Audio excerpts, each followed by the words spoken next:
అవును, నేను లేనప్పుడు నేను తినను పడుకోను అని పట్టుకుని కూర్చున్నావంట, ఎవరి మాట వినకుండా. ఏంట్రా అది? నేను రేపు ఊరికెళ్తున్నాను 10 రోజులకి. ఆ 10 రోజులు కూడా ఏమి తినవా? నిన్నే అడిగేది, చెప్పు.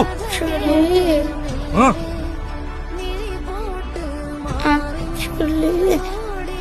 ఏమైందంటే యాక్చువల్లీ ఏంటి చెప్పు. ఫీవర్ వస్తుంది, తినకపోతాను. ఫీవర్ వస్తుందని తెలుసు కదా, తెలుసు కూడా ఎందుకు తినలేదు? ఎందుకంటే బాగా మొన్న అనింది ఫీవర్ వస్తే హాస్పిటల్లో అడ్మిట్ అవ్వాలని. హాస్పిటల్లో అడ్మిట్ అయ్యి నీతో పాటు ఉండొచ్చని తినలేను డాడీ. నేనంటే నీకు అంత ఇష్టం. ఎందుకంటే నువ్వు నాన్నవి కదా.